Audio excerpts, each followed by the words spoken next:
Bonjour à tous, je suis avec Raphaël Lou. Bonjour Raphaël. Bonjour Alexandre. Coach en épanouissement relationnel. Alors Raphaël, aujourd'hui j'aimerais parler avec toi s'il te plaît de la confiance en soi. Est-ce que tu aurais une définition ou une vision qui t'appartient? Qu'est-ce que c'est que la confiance en soi?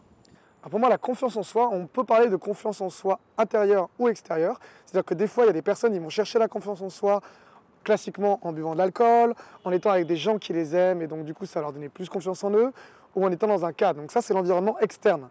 Mais la vraie confiance en moi, selon moi, c'est quelque chose d'interne. C'est quelque chose où on sait qui on est, donc ça passe aussi par le développement personnel, mais c'est vraiment quelque chose où on s'accepte, il y a une forme d'acceptation, quitte à déplaire, c'est-à-dire on peut plaire ou déplaire, mais on reste soi-même et c'est pour ça qu'on a confiance en soi. Et aujourd'hui, on joue beaucoup sur les masques, on joue beaucoup sur vouloir être toujours dans la bonne norme, dans la bonne classe, dans la bonne ligne pour être avec la société. Moi, ce que je travaille, c'est vraiment le fait de rester soi-même, quelles que soient les circonstances. Alors des fois, on n'est pas bien accueilli, mais justement, ça nous emmène aussi à aller vers ce qu'on veut. Alors, je ne sais pas si tu le ressens au travers de ton métier, parce que je sais que tu as eu quand même beaucoup de personnes en coaching. J'ai l'impression quand même que la confiance en soi, c'est un mal sociétal. Il y a beaucoup de personnes qui ont été bridées de par leur relation avec leurs parents, de par la société, comme tu le disais. Est-ce que tu as cette impression que finalement, on manque plus ou moins tous de confiance en soi? Ah oui, exactement, oui, tout à fait. Je pense que la confiance en soi, c'est aussi quelque chose qu'on peut acquérir avec l'expérience. Comme la séduction justement, puisque je travaille aussi beaucoup sur la séduction, c'est-à-dire qu'on peut se nourrir également des expériences qu'on a vécues. Et le courage, si on prend la définition, c'est d'agir malgré sa peur justement. Ça veut dire qu'on a peur, mais on agit quand même. Et c'est à force d'agir malgré sa peur qu'on dépasse sa zone de confort. Et donc ça, c'est, alors justement, zone de confort. Parce que j'ai posté une vidéo il n'y a pas si longtemps que ça, j'ai dit voilà, allez, surpassez-vous, on sort de sa zone de confort, on se fixe un challenge. Les gens m'ont dit c'est quoi une zone de confort? C'est quoi pour toi la zone de confort? La zone de confort, alors pour moi il y a 3 zones si on voulait vraiment parler dans ça. On y va, on y va. Alors première zone, c'est la zone de confort, c'est la zone où on fait la journée type, métro, boulot, dodo, on arrive, on se lève, on sait où on va rencontrer des gens qu'on connaît déjà, on va rentrer chez soi, on sait ce qu'on a à faire. On a ou pas une copine chez soi qui nous attend, on est bien avec elle ou pas, ou on est seul et donc on ne fait aucun effort pour rencontrer de nouvelles personnes. On dort, on se réveille et c'est la même journée. Ça, c'est la première zone, c'est la zone de confort. C'est là où on est totalement à l'aise, on ne prend aucun risque, on n'a aucune peur. La deuxième zone, qui est un tout petit peu plus élevée chez les gens qui font du dev perso ou qui n'en font pas, c'est la zone d'apprentissage. On va commencer à faire des nouvelles activités ou faire des nouveaux diplômes, des nouvelles études, des nouvelles choses.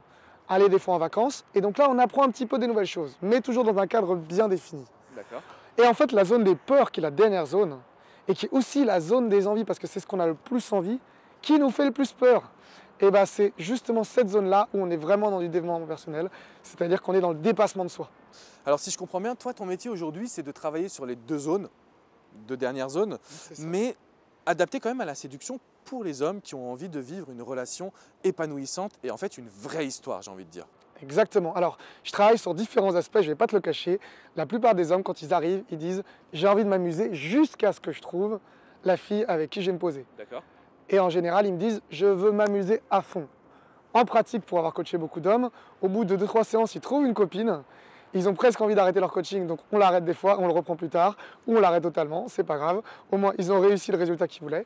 Et puis ils me disent finalement, je veux plus m'amuser, j'ai trouvé la bonne fille. Et ça, c'est vrai que c'est une particularité du coaching. J'ai commencé dans le coaching en séduction, et en fait, les hommes qui venaient me voir, c'était pas du tout pour coucher avec plein de nanas. Ils ont envie effectivement de dynamique sociale, mais en général, ils arrivent à très vite tomber amoureux. On leur ouvre cette possibilité-là. C'est un peu ton cas, j'ai l'impression. Exactement. En fait, ce qui se passe, c'est qu'ils se disent, moi, j'ai juste envie de me développer.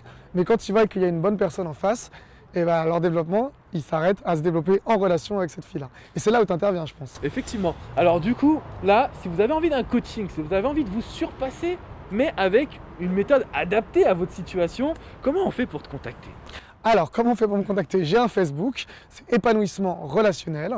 Donc voilà. Et j'ai également un site internet, donc je vais le donner, www.épanouissement-relationnel.fr, dans lequel vous pourrez trouver plein d'articles, et notamment des articles sur la confiance en soi. Je suis sûr que Joe, notre monteur, va vous le mettre à l'écran. En tout cas, n'hésitez pas, Raphaël a une vraie philosophie, une vraie stratégie de coaching.